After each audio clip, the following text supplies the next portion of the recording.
តាំងពីតូចមកនិយាយមែនខ្ញុំតែងតែមានក្តីសម័យមួយគឺចង់ទៅរៀននៅក្រៅប្រទេសខ្ញុំខ្វល់តែទៅរៀននៅប្រទេសណាឯងដឹងថាចង់ទៅចេញទៅក្រៅប្រទេសហ្មងនិយាយទៅឮតែគេថាទៅរៀននៅអាមេរិកកាណាដាអូស្ត្រាលីអីហ្នឹងខ្វះកតាំងពីទូចមកប៉ុន្តែដឹងថាទៅតាមណាដោយសារតែថ្លៃសាលាក៏ថ្លៃរៀនក៏មិនប្រកែហើយមិនដឹងចេញទៅតាមណារួចប៉ុន្តែឥឡូវហ្នឹង10ឆ្នាំក្រោយមកគឺខ្ញុំបានសម្រេចក្តីសុបិនមួយហ្នឹងហើយគឺមករៀននៅប្រទេសអូស្ត្រាលីហើយនៅក្នុងវីដេអូមួយនេះខ្ញុំនឹងចែករំលែក7មូលហេតុដែលអ្នកគួររើសយកប្រទេសអូស្ត្រាលីមកសិក្សានៅក្រៅប្រទេសដូចខ្ញុំដែរអញ្ចឹងកម្រងចាំយូរចូលរួមតាមដានទស្សនាទាំងអស់គ្នាហ្នឹងហើយសួស្តីអ្នកនរគ្នាខ្ញុំបាទឈ្មោះជីនតៅវិលមកជួបជាមួយខ្ញុំម្ដងទៀតហើយក្នុងវីដេអូមួយនេះខ្ញុំនឹងចែករំលែកបទពិសោធន៍របស់ខ្ញុំដែលបានមករៀននៅប្រទេសអូស្ត្រាលីចំនួន3ឆ្នាំហ្នឹងខ្ញុំទៅរៀនចប់ហ្នឹងហើយខ្ញុំនឹងធ្វើវីដេអូជាច្រើនទៀតដើម្បីចែករំលែកបទពិសោធន៍ទៅបងប្អូនជំនាន់ក្រោយមានសំណួរអីអាចចូលសួរខ្ញុំបានអញ្ចឹងដើម្បីឃើញវីដេអូក្រោយៗជួយចុច follow page ម្នាក់មួយផងហើយបើសិនជាចេះស្ដាប់ភាសាអង់គ្លេសអីហ្នឹងអាចចូលទៅមើលក្នុង channel YouTube របស់ខ្ញុំហើយជួយ subscribe ឲ្យខ្ញុំផងអរគុណច្រើនអញ្ចឹងហេតុផលធំទី1ដែលអូនបងគួរតែមករៀននៅប្រទេសអូស្ត្រាលីគឺការរៀនបណ្ដាធ្វើការបដានៅប្រទេសអូស្ត្រាលីច្បាប់គេឲ្យសិស្សអន្តរជាតិយើងធ្វើការបានមួយអាទិត្យ24ម៉ោងឬក៏2អាទិត្យ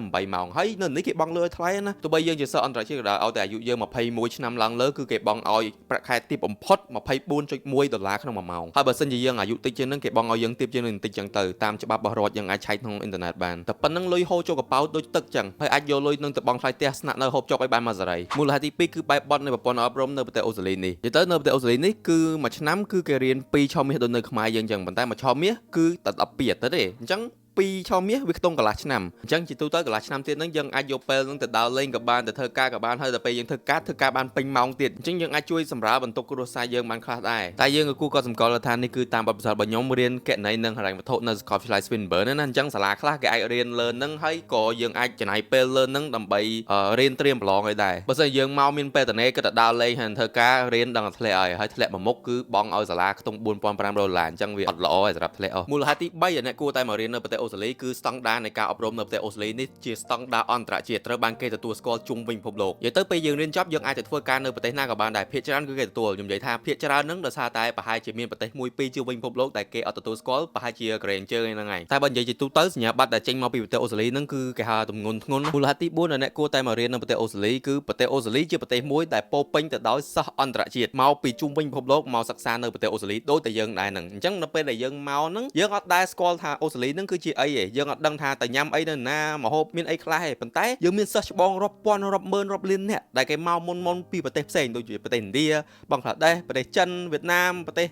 ថៃអាមេរិកអីហ្នឹងគេមករៀននៅនេះដែរអញ្ចឹងដល់ពេលយើងមានចម្ងល់អីយើងអាចសួរគេបានដោយសារតែមានគេដើរមុនយើងហើយអញ្ចឹងយើងអាចសួរគេបានឬក៏អាចមើលតាមវីដេអូដូចខ្ញុំបង្ហាញអ្នកនរគ្នាអញ្ចឹងខ្ញុំចែករំលែកបទពិសោធន៍អ្នកនរគ្នាក៏មើលតាម YouTube ក៏បានមើលតាម Facebook សួរខ្ញុំផ្ទាល់ក៏បានដែរអញ្ចឹងវាល្អសម្រាប់យើងដោយសារតែមានសិស្សច្បងយើងច្រើននៅក្នុងប្រទេសអូស្ត្រាលីហ្នឹងមូលហេតុទី5នេះគឺវាស្តៀងជាមួយនឹងមូលហេតុទី4ដែរប្រទេសអូស្ត្រាលីគឺជាប្រទេសមួយដែលចម្រុះជាតិសាសន៍ខ្លាំងមែនទែនអញ្ចឹងដល់ពេលដែលអ្នកនរគ្នាមកយ៉ាងហោចណាស់ដល់ពេលអ្នកនរគ្នាកលេចមើលឆ្វេងកលេចមើលស្ដាំស្ទើរគេមកពីប្រទេសផ្សេងដែរហ្នឹងអញ្ចឹងដូចយើងដែរហ្នឹងបានន័យថាវាអត់សូវមានការរើសអើងពូជសាសន៍ខ្លាំងហ្មងទេនិយាយទៅវាមានតិចតួចប៉ុន្តែវាមិនមានច្រើនដូចនៅអាមេរិកដែលយើងធ្លាប់ឃើញតាមវីដេអូតាមអនឡាញអញ្ចឹងឯងហើយមួយវិញទៀតបើនិយាយពីរឿងម្ហូបវិញដូចនៅឋានសួគ៌អញ្ចឹងចង់ក៏មកម្ហូបអីក៏បានដែរដោយសារមនុស្សមកពីជុំវិញពិភពលោកអញ្ចឹងចង់ក៏មកម្ហូបឥណ្ឌាបានម្ហូបឥណ្ឌាចង់ក៏មកម្ហូបចិនបានម្ហូបចិនសំខាន់ណាស់មានលុយមូលហេតុទី6គឺល្អខ្លាំងមែនទែននៅពេលដែលយើងរៀនចប់បញ្ញាបត្រឬក៏ Master នៅអូស្ត្រាលីនេះយើងអាចស្នើសុំរដ្ឋយកវីសាគេដើម្បីធ្វើការនៅនេះពី2ទៅ3ឆ្នាំហើយពិសេសជាងនេះទៅទៀតបើសិនជាមុខជំនាញដែលយើងកំពុងរៀនឬក៏ការងារដែលយើងកំពុងធ្វើនឹងគឺជាការងារមួយដែលរដ្ឋគេកំពុងខ្វះមនុស្សថ្ងៃមុខយើងអាចស្នើសុំយកសញ្ជាតិអូស្ត្រាលីបានទៀតមូលហេតុចុងក្រោយទី7នឹងច្បាប់កាភ្លើងនៅប្រទេសអូស្ត្រាលីគឺតឹងខ្លាំងមែនទែននិយាយទៅមនុស្សទូទៅនៅនេះមិនអាចកាន់កាភ្លើងបានទេតាំងខ្ញុំមកដល់ប្រទេសអូស្ត្រាលីនេះមិនតែបានភ័យរឿងគេបាញ់ខ្ញុំអីទេខ្ញុំធ្លាប់តែឮហើយឃើញក្នុងព័ត៌មានថានៅអាមេរិកគេបាញ់គ្នាស្លាប់វិញហ្នឹងប៉ុន្តែនៅនេះអត់ដែលមានបញ្ហាអីចឹងផងនិយាយទៅរឿងហ្នឹងល្អខ្លាំងមែនទែនសម្រាប់យើងដែលជាសិស្សអន្តរជាតិដោយសារតែយើងកំពុងមករៀននៅស្រុកគេផងនឹកផ្ទះផងរៀនអត់ចេះផងហើយណាតែខ្វល់រឿងខ្លាចគេបាញ់ទៀតរៀនមិនចូលហើយប៉ាម៉ាក់យើងនៅផ្ទះហ្នឹងក៏អត់សូវបារម្ភពីសុវត្ថិភាពរបស់យើងដែរឥឡូវខ្ញុំមកបញ្ចប់វីដេអូមួយនេះដោយការបង្ហាញអារម្មណ៍